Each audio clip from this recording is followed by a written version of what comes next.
So I was watching the X Zone TV channel last night when I was abducted by aliens, and they kept repeating to me over and over again, simultv.com, simultv.com. What's simultv.com? That's what I asked them. They had it written on the side of their UFO. How do you spell that? UFO. No, I mean simultv.com. simultv.com. simultv.com. Right. simultv.com. Interesting that you were abducted by aliens in a simultv.com UFO last night. Oh, yeah? Yeah. Now that you mention it, I remember now last night I was awakened from a deep sleep. My great-grandmother was standing there. She said she'd come from the hereafter to tell me about simultv.com. She even spelled it out for me. simultv.com, sonny boy. simultv.com. simultv.com, sonny boy. Wow. Yeah. Guys, you'll never guess what my psychic guru just told me. simultv.com. Exactly. Are you guys psychic too? Of course. We all know about simultv.com. simultv.com.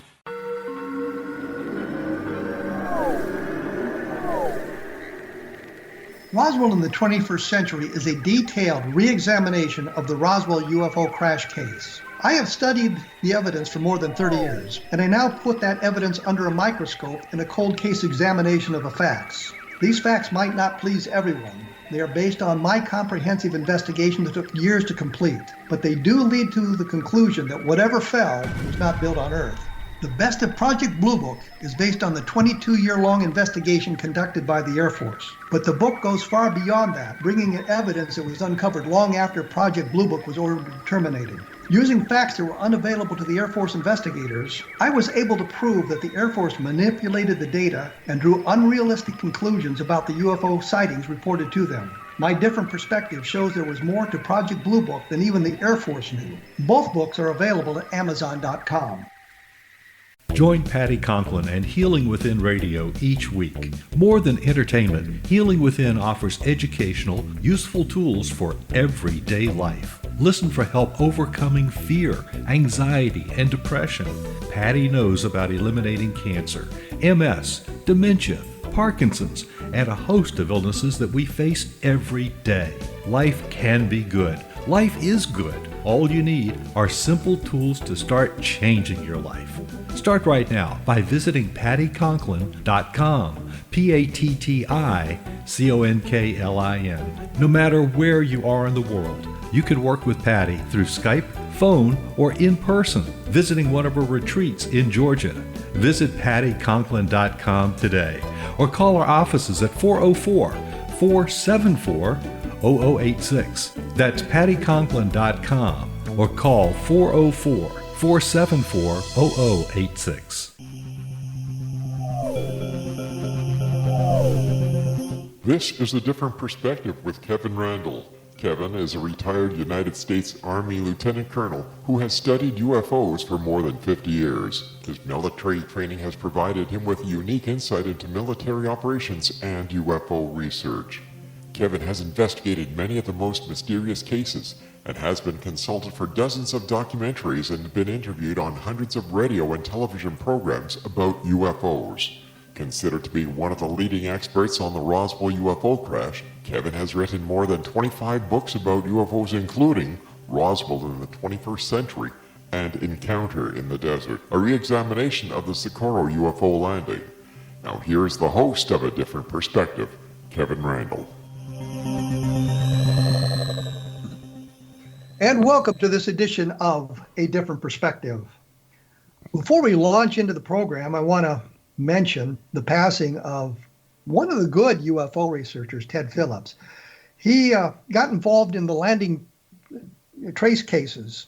I think he investigated some 4,000 of them. And he found a correlation between the type of imprints left behind and the object that had landed, which I thought was an interesting development. Because if you can do that, it suggests some kind of predictability, which is one of the scientific requirements. But he was able to do that. But he spent a lot of time investigating landing trace cases, which produces some physical evidence of something having happened and could eliminate a lot of natural phenomenon that way. He was respected by colleagues around the world, set up a team to investigate landing traces. In the last few years, he was investigating a strange manifestation of lights in the Missouri-Arkansas border area. But he did a lot of good work, worked with J. Allen Hynek and that sort of thing. And it's one of the sad things that someone of his caliber has passed at this point, because we need all the scientific research we can bring to the investigation of UFOs. I wanted to mention something else. I was watching a program, I think it was one of those flyover programs that they have on National Geographic, and they were in Montana, so naturally they had to talk about the Battle of the Little Bighorn, or as the other side calls it, the Battle of the Greasy Grass. And what they did was they mentioned that Custer had been killed by 2 wounds. He had one in the side. I think it passed through, I always got the impression it was the right side, through the liver and the lungs, and would have been fatal. And there was another wound on his temple, which would have been almost instantly fatal. But what bothered me about this was that the narrator said, legend has it that Crazy Horse was the one who killed Custer. I'd never heard that before. Back in the 19th century, the Lakota actually held a sort of an election to decide who would be blamed for killing Custer, because all the white men wanted to know who had killed General Custer. And they picked one of the warriors out of there. There's no way to know who killed Custer. I'm thinking, and this will be probably the first place you'll ever hear it, it may have been one of the female tribe members. And the reason I say this is because after the battle was over, the women moved through the battlefield, and they killed the wounded. And the wound on the temple suggests somebody had put a pistol to his head and shot him to make sure he was dead. He may have still been alive. The wounds on his chest wouldn't have been instantly fatal, so it may have been that. But the point simply is there's absolutely no evidence that Crazy Horse had anything to do. Well, he, of course, led part of the Indians, but he didn't actually kill Custer, and there's really no evidence of who did. So it just kind of annoyed me that here's this program on National Geographic, and they're making this claim that is completely and totally bogus. Now that I have that off my chest, I am joined by David HALPERIN. He has just published a book, Intimate Alien, The Hidden Story of UFOs. I think he has something of a skeptical bend toward the UFO phenomenon, and we'll talk to him about that. And we'll talk to him about a couple of other things. David taught Judaic studies at the Department of Religious Studies at the University of North Carolina, Chapel Hill, until his retirement in 2000. He has published 5 nonfiction books on Jewish mysticism and messianism, as well as coming-of-age novel, Journal of a UFO Investigator. His latest book, Intimate Alien, The Hidden Story of the UFO. He blogs about UFOs and religion subjects at www.davidhalperin.net, and David HALPERIN is all one word. David HALPERIN, welcome to A Different Perspective. Thank you so much for having me, Kevin. I'm going to ask you a loaded question here to begin. It has nothing to do with your book, but has to do with some of the things I've seen that you've published. And I noticed you, and correct me if I'm wrong, and you may have gone back on this, but I noticed in the past you put some stock into what Cal Korff has written about the Roswell case. Do you still find that particularly persuasive? I don't think so. Where did I seem to do that? You were recounting the, excuse me, the tributes that, or the obituaries that both Cal and I had written, and you seemed to think that his book on Roswell made some good arguments against it being an alien spacecraft. And I just wondered if you still follow that trend. Well, I was basically following Korff through Carl Flock, whose book, like yours, I regard as one of the most valuable studies. And I think he needed to be given credit for that. When I'm asked about the skeptical side of the argument, Carl's book is the one I always recommend. I think it's a well-done book. There's some mistakes in it, but we can say that about everybody. And I'm not sure that Carl relied that much on Cal Korff, because I think he knew the problems with Cal Korff making stuff up when he wrote his book on Roswell. And I can give you a couple of examples, but we really don't need to discuss that here.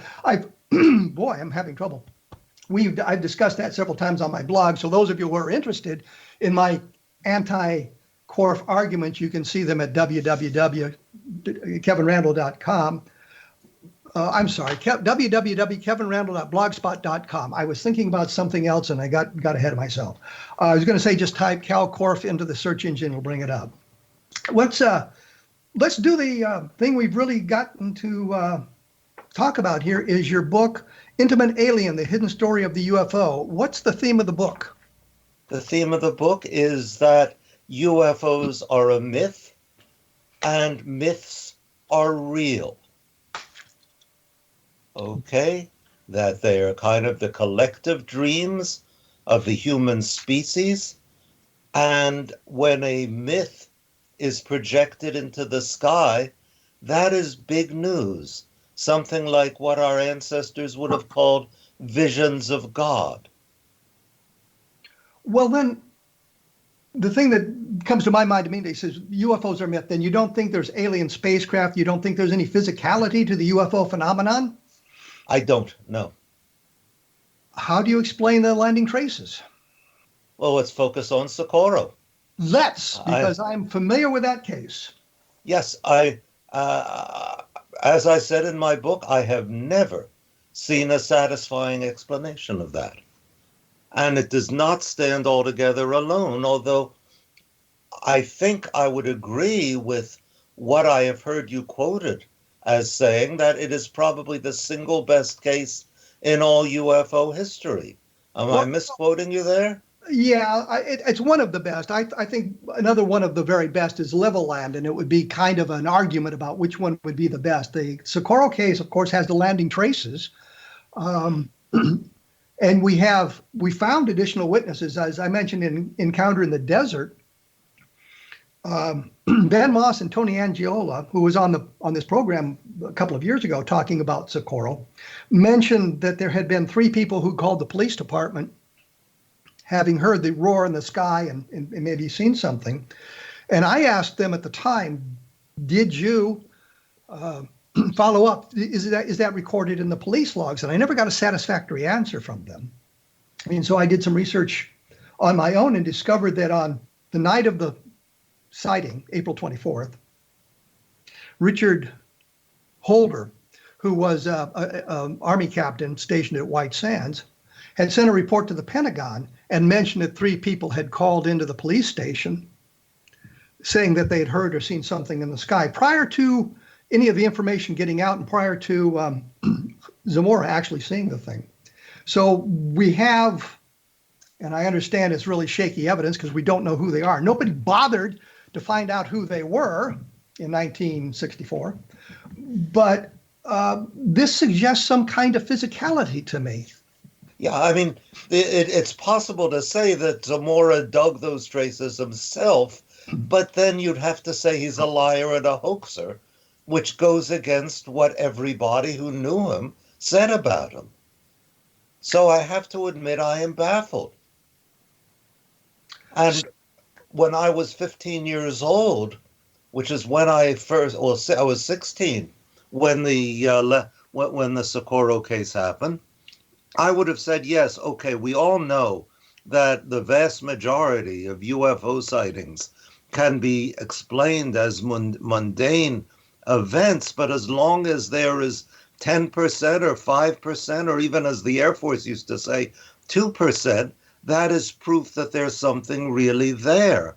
Now, 70 odd years after the UFO era began, I look back and there are just a sprinkling of those genuinely baffling cases, something on the level of Socorro. And I say, if we've been visited by extraterrestrials for all that time, surely there would be clearer and more explicit evidence of let me interrupt you this time.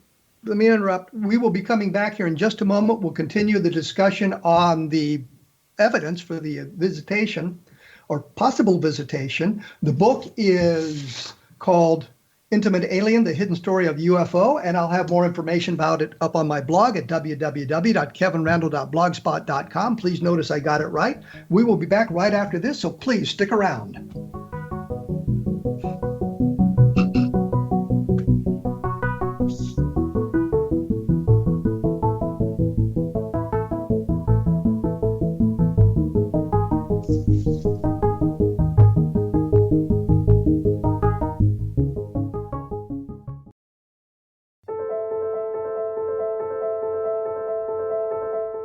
Are you looking for psychic services that empower as well as provide accurate information? Jenny is a third-generation psychic with extensive esoteric training.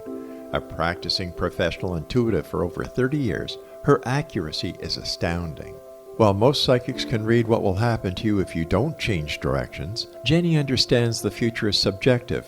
While there is a river of time we all traverse, that river has many waves, eddies, currents, and tributaries from which to choose. With Jenny as your guide, you can explore the many possible outcomes in the river of time and navigate your course to the one of your liking. Take control of your future. Book your life-changing session with Jenny today at www.gen-e.net. That's www.gen-e.net.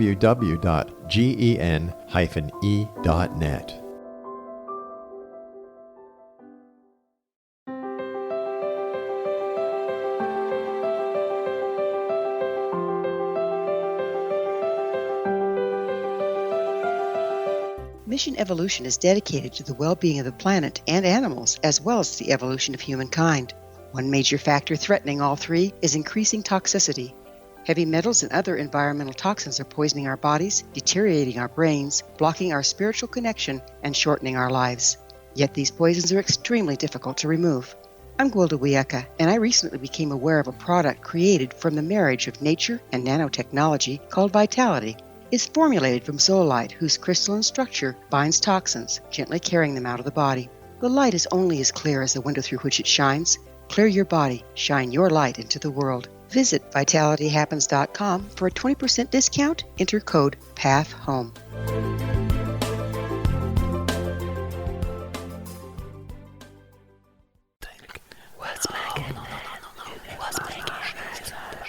In the mid-1990s, I was approached by a young woman who believed she'd been abducted by alien creatures. In conversations, I began a journey that took me not into the world of interstellar travel, but back through time into past lives. Under hypnotic regression administered by a professional rather than describing abduction, Jenny, as she is called, begins to tell a tale of horror in 19th century London. Her unbelievable past life seems to connect with Jack the Ripper and other monsters of the past. Throughout the session, Jenny provides a rich detail of her past lives that links some of the most horrific killers in history to one another. Using the resources of a university library in the pre-internet's day, I was able to verify some of Jenny's claims. She has knowledge that wasn't readily available to a suburban housewife. Does this prove the reality of her tales? Conversations attempts to answer that and other provocative questions. Conversations is available at Amazon.com.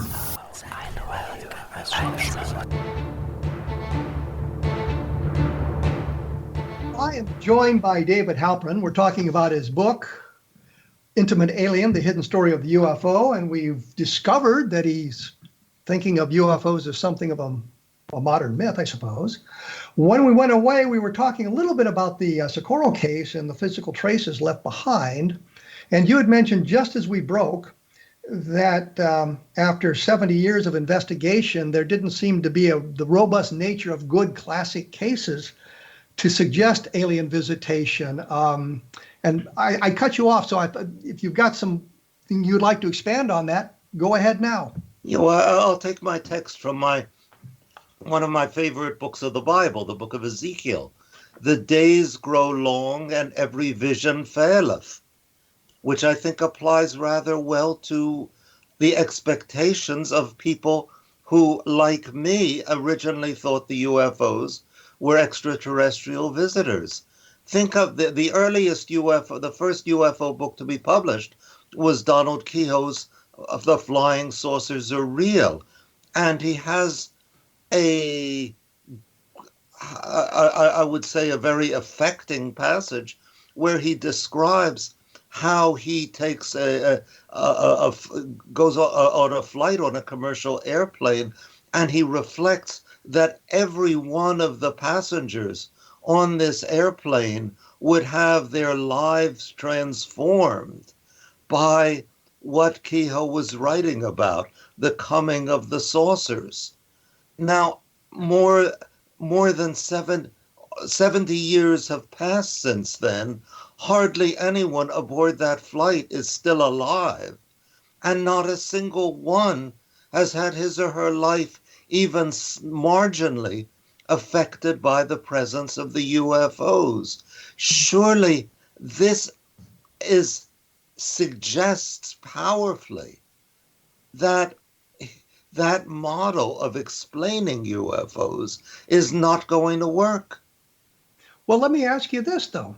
Couldn't it be that the reason we don't have the kind of evidence we'd like to prove alien visitation is a manipulation of the data by governmental agencies and an attempt to suppress that information? And we have good evidence that that is the case. But then you have to invoke more mysteries to explain the one you started with. Surely government suppression would not prevent UFOs from flying in broad daylight over towns and cities repeatedly so that people could get indisputable photographs of them, so that thousands could see them. And in 70 years, nothing of the sort has happened.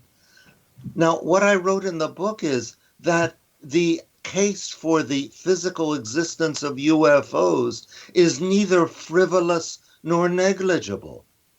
There are cases like Socorro which baffle me and support you.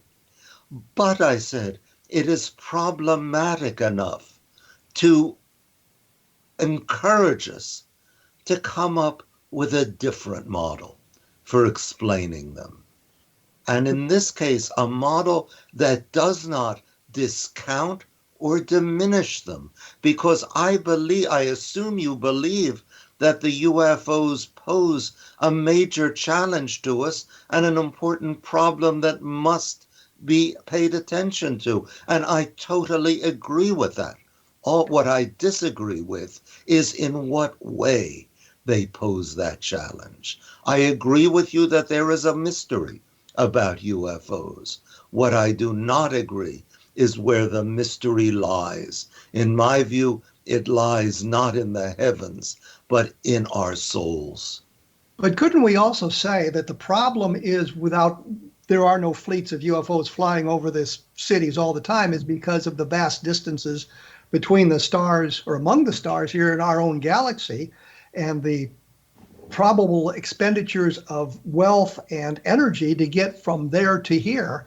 And so the number of times a legitimate UFO has actually gotten to Earth is much fewer than the literally millions of reports that have been made in those 70 years. You do not feel that there's something strained in that explanation? I'm just asking the question here that isn't that a possible reason we don't have the kind of displays that you seem to suggest would prove the case? I mean, I could postulate the prime directive from Star Trek, which is observe but don't interfere, or the anthropological statement, observe but don't interfere. And so they're observing rather than interfering. So while they don't go to great pains to hide themselves, they are seen in the daylight. There's photographs, there's good movie footage, there's physical traces, there's radar tracks, all suggesting of physicality to the phenomenon, rather than just something that I guess is in the ether out there that causes it to believe there's alien spacecraft coming. But flip that around. I mean, that at times, as in Belgium in 1990, they've been tracked on radar going at supersonic speeds without creating sonic booms. Would that not suggest the opposite, of there being solid physical objects? Or would it not suggest that maybe their stealth technology is much better than ours? And again, you have to appeal to the unknown to account for the unknown. But I can also say, if we looked at the UFO sighting, if we took a modern fighter plane back to 1947, then the observations of the people on the ground would be based on their knowledge and the words they can use. They would not understand the stealth technology that we have today. And so I know what you're going to say, but this answer is that their technology has defeated those sorts of problems, and we're working to defeat them as well. We've managed to defeat the heat signatures from the aircraft and the radar signatures. So that they would be able to go at supersonic speeds without creating sonic booms. Yes, yes. Or on the flip side of that is the people who suggested they were moving at supersonic speeds were inaccurate in what they said. But they found a way to dampen the problem. I think we've exhausted our arguments here. I think your listeners have heard my positions on this, and I think they've heard yours. And clearly, you have a coherent argument. Otherwise, highly intelligent and well-informed people like you could not possibly believe in UFOs. Does that make sense to you? There's clearly a real argument to be made. But to me, it is insufficient, and that we learn much more about the phenomenon if we approach it in another way. And that's what my book tried to do. Well, you're absolutely right. I look at it from the point of view that we have some physicality in some of the cases. I look at it that the great scientific study of unidentified flying objects done by the Condon Committee was wholly inaccurate, especially when they explained one of the sightings as a phenomenon so rare it had never been seen before or since. I will not defend the Condon report. Oh, I didn't expect you to, because I don't know how scientifically you can defend it, because it's clear what it was. But that also harkens back to the argument. Here is a clear attempt to suppress the UFO information, so that the kind of things that you would like to see may have existed at some point, but they were able to convince people not to come forward to talk about it. They've introduced the ridicule factor. And in fact, one of the newspaper articles that Don Schmidt and I always cite is back in 1947, there was a headline or a quote in a newspaper that said, "Flying saucers seen in 38 states, but not Kansas. Kansas is a dry state," implying that if you see UFOs or flying saucers, you're a drunk. The ridicule factor is plainly there. But I won't say disagree with you on that, but go a bit further than you. I think it is not a creation of the Condon report or anybody else, but it is part of the phenomenon. That part of the phenomenon, just as it generates spacey enthusiasm, it also generates knee-jerk ridicule. And in understanding what the UFO means to us, which is where I think the crux of the issue is, we need to understand both. So you're not rejecting the physicality. I am. You are rejecting physicality. What I'm rejecting is the brushing aside of UFOs as nonsense. And when I call UFOs a myth, you and your listeners must understand clearly that I do not use that word to disparage them. We are so used to thinking of a myth as meaning bunk or nonsense or something that isn't true, that I would encourage people to get their minds around another sense of it, that it is something that comes deep within us, that speaks, usually in symbolic terms, of some truth that we otherwise will not recognize.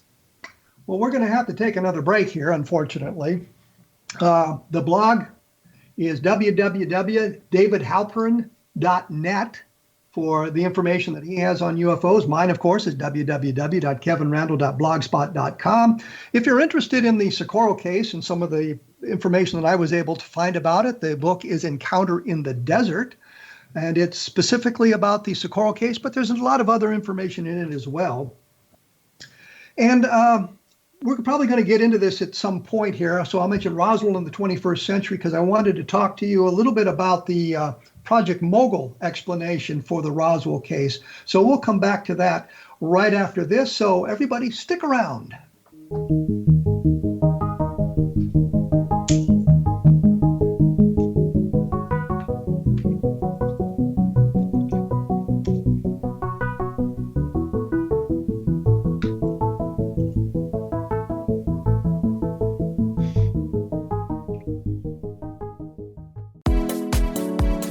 How would your life change if you could develop the business and personal skills that you need in order to make more money? Do you want to learn how to achieve your big life goals faster?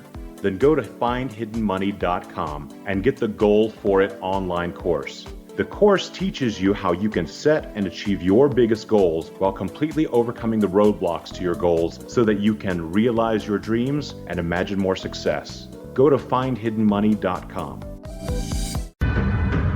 If you are looking for a safe, zero-calorie natural option to the harmful artificial sweeteners on the market today, Just Like Sugar is what you're looking for. Just Like Sugar is a wonderful natural alternative for those health-conscious people who choose a calorie-restricted diet with a great, pure, sweet flavor that tastes just like sugar. Just Like Sugar is a great natural option for people suffering from diabetes and may be useful in restricted diet programs where standard sugars are not allowed and does not cause a laxative effect of some other sweeteners. Just Like Sugar comprises a perfect blend of chicory root fiber, natural calcium, natural vitamin C, and Just Like Sugar's sweetness comes from the natural flavors from the peel of the orange. Just Like Sugar is a natural alternative to harmful artificial sweeteners and will change the way that you believe all natural sweetener products taste. Just Like Sugar is available at your local Whole Foods markets, Wild Oats markets, Henry's, Sun Harvest, and many other fine natural food stores in the U.S., Canada, and worldwide. Audience. If you have seen a UFO, had a close encounter, seen a ghost, Bigfoot, lake monster, or a story that you would like to share or have investigated, contact me, Rob McConnell, by sending me your email to xzone@xzoneradiotv.com, or you can call toll-free 1-800-610-7035, extension 143, and on Skype, X-Zone Radio TV. For more information on the X-Zone Radio TV show with yours truly, Rob McConnell, visit www.xzoneradiotv.com or www.xzonetvchannel.com or simultv.com and xzbn.net. Until next we meet here in the X-Zone from our broadcast center and studios in Hamilton, Ontario, Canada, always remember, X-Zone Nation, keep your eyes to the sky and your heart in the light.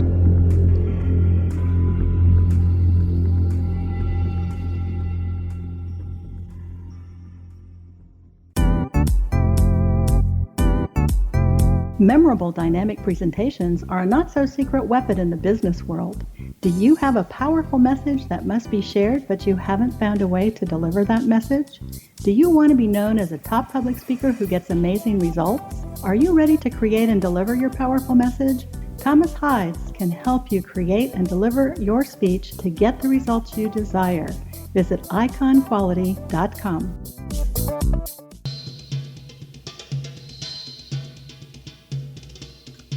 I am with David Halperin. We're talking Intimate Alien, the hidden story of the UFO.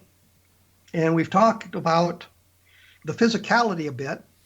We've talked about the mythology, and mythology not necessarily being a pejorative term to use when describing UFOs. I just can't seem to get my head around part of this, however. And that's when we come back to the physicality. You suggested something internal in the human psyche that causes us to, believe in the alien thing. My PhD dissertation was on the influence of belief structure on the identification of ambiguous stimuli, meaning that if we saw lights in the sky and we were predisposed to believe in flying saucers, then we saw alien spacecraft. And if we had a more religious bend, we might see ghosts or angels and that sort of thing. But I guess what I can't get around, and you're the one that brought up the Socorro case, and I'd seen that in your book, where we have the physical traces that are inexplicable. And I don't, because we have outside witnesses other than Lonnie Zamora, I just can't get my head around this idea that you've reduced the thing or maybe rejected the idea of the physicality. Yeah, I just can't, I cannot explain how the traces came to be at Socorro. There is the explanation that lies close to hand, which is that Zamora hoaxed them. I mean, other than that being completely out of character for him, would you see that as impossible? Oh, absolutely not. But I do remember Sam Chavez, who was the first guy to get there after Zamora made the call to the police station. He was there in a matter of minutes, and he actually looked to see if there was any shovel or anything like that Zamora had in his patrol car that would have allowed him to create the impressions and that sort of thing in the ground. Also, there was the burned area that seemed to defy analysis. It was clear that it had been burned, but they found no chemical accelerants to suggest how it was burned. So this is suggestive of something beyond Zamora's capability of creating. No, I would agree with you. It is baffling. And that was Hector Quintanella's solution as well. That he being the head of Project Blue Book, and I mentioned that for the audience who may not know who he was. It's one of the very few cases in the Project Blue Book files where there were alien creatures observed that wasn't immediately labeled as some kind of a psychological problem by the witness. Then, you mentioned the alien creatures or the creatures. Now, these creatures looked human, did they not, except for their small size? Humanoid, I would say, as opposed to human. A fine line, but a line I would draw. And I don't know that you ought to draw that line, because we would also speak of the UFO beings that we now call the Greys, and that came into public attention with the publication of Whitley Strieber's Communion. Those also could be called humanoid, yet clearly alien, clearly not like us. And that was not the way Zamora described his pilots. And it is very hard for me to escape the sense that a physical appearance of the UFO pilots transforms itself as the UFO tradition grows and develops. Now, if we see this as a creation of the human mind, that is easily explainable. If we see it as an actual visitation of some outer space species, then it becomes much more difficult. Don't you think so? Oh, absolutely. And I'm always bothered by the fact that many people describe alien creatures when they see them as humanoid, and some of them, in fact, as human. That bothers me greatly because it doesn't seem to be very likely that life evolving on another planet would follow the traditions of Earth, so to speak, unless there's another force at play here. I mean, one of the other best UFO sightings, I imagine you'll agree, is Father Gill in 1959 at Papua New Guinea. And he wrote in his report, there is no doubt they are human, of the beings he saw walking on the deck of the flying disc. Yet at the same time, he described them as being luminous, as angels would be. But that sounds to me more like a perception problem than it does anything else. We harken back to the identification of an ambiguous stimuli and how your belief structure forms that impression. But I was thinking of with the Zamora case, and I made the point earlier that Zamora was not alone in his observations, that others had seen the thing, and the follow-up is what was lacking here by Holder, by the FBI, by the Lorenzens, Coral and Jim Lorenzen of APRO, by the NICAP guys. Nobody tried to find these people, which is just frustrating as hell. But so you're not relying just on Zamora, but you also have the physical traces left behind. You have Sam Chavez getting there so quickly, and no evidence of anybody else fleeing the scene. No evidence of these alien creatures other than they got back into the craft, whatever it was, and it lifted off. So you've got a real problem here with the physicality of this. You can't really, you can say that Zamora interpreted the appearance of the creatures in human terms because that was less frightening for him than some kind of alien beings, or he wasn't thinking of alien beings. He saw the shapes and he just concluded they were human. You have all those sorts of perceptions playing here, but you have the physicality of what remained behind. And we have a lot of cases where UFOs left some landing traces. They were tracked on radar. They were intercepted by jet fighters. They were fired on any number of times. And I've actually talked to pilots who said that the bullets bounced off the object, which suggests that you've got some kind of a physicality there. And that's why I get hung up. And in 70 years, they have never once collided with an airplane. I mean, Leslie Kean in her book, UFOs, what is it, Pilots, Generals Speak, warns us that we need to clarify what's going on with the UFOs, because sooner or later there's bound to be an air disaster. And that does sound like a reasonable expectation. Yet in 70 years, there's never been one. Pilots have seen strange objects hurtling toward them, but they always miss. Is that not passing strange if we are dealing with physical objects in our atmosphere? But if you've got a I'll say one thing that strikes me immediately with that.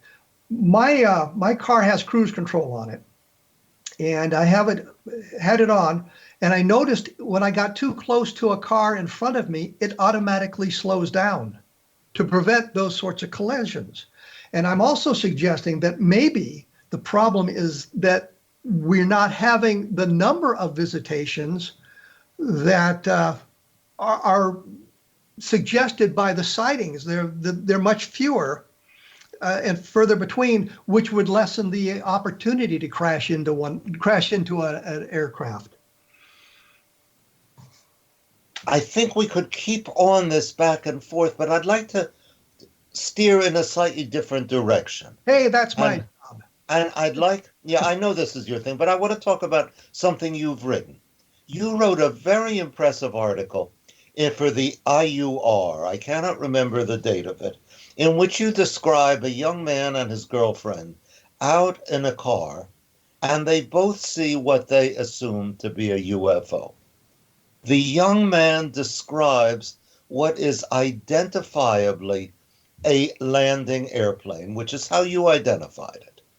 You remember the article I'm talking about? Yes, it was about the Mount Vernon sightings from around 1976. Yeah. And what happened was the young woman's story kept evolving to it was just lights in the sky until it was a dome disk, until there were creatures seen behind the dome. And I talked to the young man and I asked him how come he had never said anything about this. And he said, because nobody ever asked him. I was the only one to actually interview him. Everybody was interviewing her. So I understand what you're saying. And I went out to the site and I identified the objects because I could see them myself. Yes, you solved that case completely. But to me, that just opened the question of what was going on with that young woman. My questions on that episode would involve what precisely was her relationship with the young man. Was it, were they dating? Was it strange? Yeah. So I will ask, how do we explain the transformation within her of that sighting? And this is the question that I focus on in my book. And the answer to the question is, I think that answer lies in psychology. And to her, it was much more comforting to see something piloting those objects, those lights that she saw. It was a way of her dealing with, I guess, her fright of the circumstance that they were in. They were in no danger, of course. We're going to have to take a break here, unfortunately. The book, once again, is Intimate Alien, The Hidden Story of the UFO. The website is www.davidhalperin.net, and it's all lowercase, davidhalperin, one word, .net. Mine, of course, is www.kevinrandle.blogspot.com. And for those of you that are interested in reading that article that David has just mentioned, it's on my blog. Just typed in Mount Vernon, Iowa, and it should come up on the search engine. We will be back right after this, so please stick around.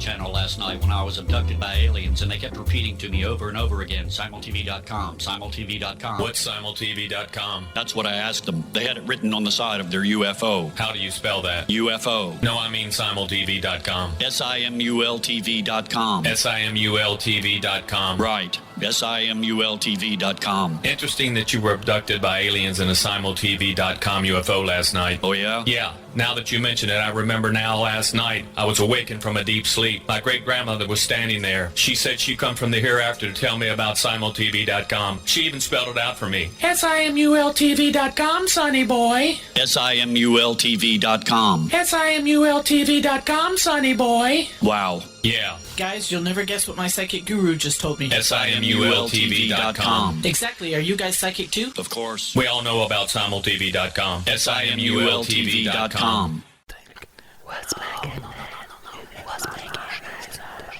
In the mid-1990s, I was approached by a young woman who believed she'd been abducted by alien creatures.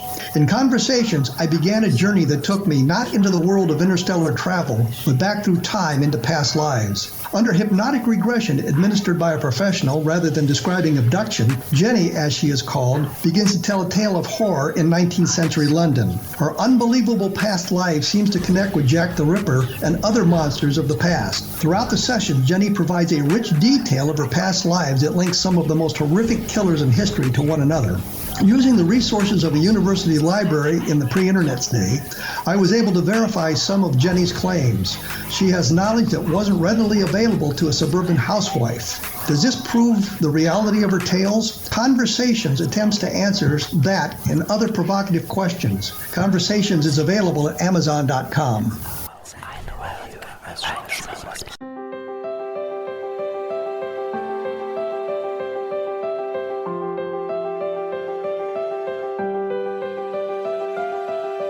Mission Evolution is dedicated to the well-being of the planet and animals, as well as the evolution of humankind. One major factor threatening all three is increasing toxicity. Heavy metals and other environmental toxins are poisoning our bodies, deteriorating our brains, blocking our spiritual connection, and shortening our lives. Yet these poisons are extremely difficult to remove. I'm Gwilda Wiyaka, and I recently became aware of a product created from the marriage of nature and nanotechnology called Vitality. It's formulated from zoolite, whose crystalline structure binds toxins, gently carrying them out of the body. The light is only as clear as the window through which it shines. Clear your body, shine your light into the world. Visit vitalityhappens.com for a 20% discount. Enter code PATHHOME.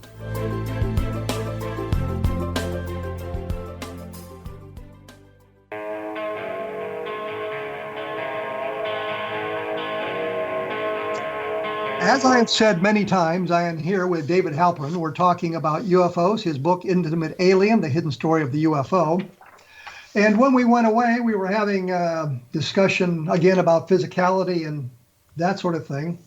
But I wanted to talk a little bit about the Barney and Betty Hill case, because I think this is kind of the direction you were going. I did a book with Russ Estes and Bill Cohn back in 1999 that somehow has been overlooked, called The Abduction Enigma. I have not overlooked it. I have read it. I was impressed. I wasn't suggesting you overlooked it. I was thinking of the UFO community in general having overlooked it. And Whitley Strieber actually saying mean things to me about it, but that's a whole other argument. But the premise of the book was, and I think this is kind of where we were going in our discussions, was that the explanation for the abduction phenomenon, with the possibility of a few rare exceptions, but the overall explanation was this was a mythology that grew out of the UFO field. We can look at movies from as early as 1908 where the man in the moon comes down to Earth to capture a bride, and Mars needs women to repopulate the planet, I guess. Killers in Space, where Peter Graves is actually abducted by the aliens, and he has the scar on his chest and the missing time and all of that phenomenon. So I look at that, and I can see where the Barney and Betty Hill case was influenced by, you might say, the cultural elements that were out there for us all to perceive. That kind of where you were going? I was actually proposing something much more fantastic and if I happen to be right, much more important. And that is that Barney was reliving a memory transmitted across the generations of his ancestors being abducted in the night and taken to an alien ship. Okay. I was always under the impression that Betty Hill was the one that reported the abduction in her dreams, communicated those to Barney as they discussed them before they brought in, I think it was Walter Webb, to do the NICAP investigation. Betty Hill had actually written a letter to Don Kehoe, and when it was published in Fuller's book, he left a key sentence out. And that sentence was, and I think Mark Rodiger at the Center for UFO Studies discovered this, that Betty Hill wanted to undergo hypnosis to see if she could learn anything more about the sighting. So I was always under the impression that Betty Hill was really the one that generated the abduction scenario. I don't think it was either one of them. I think it was the two of them together. That in their marriage, they enacted a reconciliation of the victims and the perpetrators of America's ancestral crime. Well, we probably, for those that don't know, Barney Hill was black and Betty Hill was white. And they were married in a time in the United States where there were actually laws that prohibited interracial marriage. So I think that would have brought great pressure on them, considering all the other pressures that you get under marriage as well. So I can understand how that might have happened. Yeah, and I think that, and theirs is the beginning of the abduction tradition. There are a few earlier cases. There is that, what was his name? Antonio Villas-Boas in 1957. But the full-blown abduction scenario enters our culture through Betty and Barney Hill. I would say it enters through science fiction. And then I mentioned some of the movies, and the one that really sticks in my mind is Killers from Space, because you have all the elements of the abduction phenomenon in that movie. From the missing time, from the aliens from a dying planet, from the big eyes, to the scar on his chest that suggests advanced surgeries, to all the elements are there. And I think if we look at other things, there was a Twilight Zone episode called Hocus Pocus and Frisbee, where Andy Devine is abducted by aliens to his spacecraft. And Betty Hill actually asked Barney at one point if he'd been watching the Twilight Zone again. The aliens actually have the kind of wraparound eyes Barney Hill talks about, and I think it's more likely that would be the genesis of Barney's description of the alien as opposed to the Bolero Shield, which was on the Outer Limits. But both these programs were shown on national TV prior to Barney Hill describing the aliens and that sort of thing. I have no doubt that the Bolero Shield contributed Barney's description of the wraparound eyes. Well, I think it's a Twilight Zone. Yeah, I think it was one episode of it. Yes, the Bolero Shield, no? No, the Twilight Zone was called Hocus Pocus and Frisbee. The Bolero Shield was on the Outer Limits, and I think the skeptical community, Martin Klottmeyer. Yeah, Marty Klottmeyer, yeah.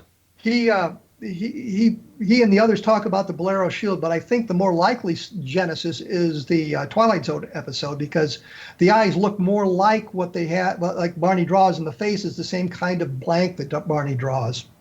But okay, I won't dispute that, but I would doubt that seeing TV science fiction would have had such a powerful effect on him unless it plugged into something deep within him that was the source of utter terror. You remember that the hypnotist, Benjamin Simon, was afraid that Barney was going to throw himself out of the window. He became so agitated. that Phil Klass, listening to the tapes, and Klass, as many of your listeners may know, was one of the deans of the UFO skeptics in the late 20th century, that Klass said, listening to those tapes, I could completely agree with the doctor that Barney had seen something and it had been a terrifying experience. I cannot imagine that simply watching science fiction could have had such power for him unless it resonated to something already within him. And I can understand that. In watching Game of Thrones, when the dragon was killed by the Night King and it crashed and fell into the lake, that scene horrified me as a former Army helicopter pilot, having been shot down. And I just don't want to watch that scene ever again. I understand that kind of resonance that can be brought about by seeing something on television that really doesn't relate directly to your experience, but certainly brings up those sorts of memories. We've got about 2 minutes left here, and there are points where we actually agree more heavily. What are some examples of that quickly? Well, you wanted to talk about Project Mogul. I don't think we agree on Project Mogul. Okay, we disagree and we agree. We disagree in that I'm very attracted to the Mogul explanation, and I wish it could be true. But you don't think it's... I think your analysis of the Crary diary was completely convincing. Okay. And that with that, we have the essential fact that the Mogul theorists ignore is that there were not infinite numbers of these launches at the time, that they were limited, they were written down, nearly all of them were traced to places distant from Roswell. And the exception was, what was it, Flight 4, I think? And Flight number 4. Yeah, and you showed convincingly that it never flew. So at the moment, I would say I cannot accept the Mogul explanation, but I wish someone would come along and show that your arguments are wrong, because it is such an aesthetically satisfying explanation. I love it. I just think I have to leave it. And that's kind of where I was on the Jim Ragsdale story of seeing the crash, being out there in the desert with his paramour and watching the UFO crash. And I'm thinking, this is great. You now start my lectures by saying, this was like every science fiction movie you've seen, the couple out in the desert or out in Lover's Lane, and the thing flies over and they go out to explore it. And now I have to reject that because obviously it was untrue. I get it. We're out of time. I wish we'd gotten to Mogul. I had notes and notes and notes, and we just went off on all kinds of tangents that I had not expected. But that's the way the show goes sometimes. On the contrary, I thought you called attention to one of the basic flaws in my argument. Oh, well, thank you. I will say once again, the book is Intimate Alien, The Hidden Story of the UFO. The website is www.davidhalperin.net. Take a look at that. I will post on my blog a link to it as well. David, thank you so much for taking time this afternoon to chat with us about your book. Thank you for having me, Kevin. I've enjoyed the conversation. Me too. We will be doing, or I should say, more information will be available at www.blogspot.com. In the near future, or it may be out now, there's a book called The Best of Project Blue Book, which is a book I've done where I've looked at the Project Blue Book cases, brought in evidence from other sources that Blue Book didn't explore, and information that was developed in the years since Blue Book closed. I think it shows where the Air Force went awry. I think it's an important book to take a look at. Always take a look at Roswell in the 21st century. David Halperin seemed to enjoy the book. I'm certainly happy that that's true. I will be back next week with another edition of A Different Perspective. So thanks for listening.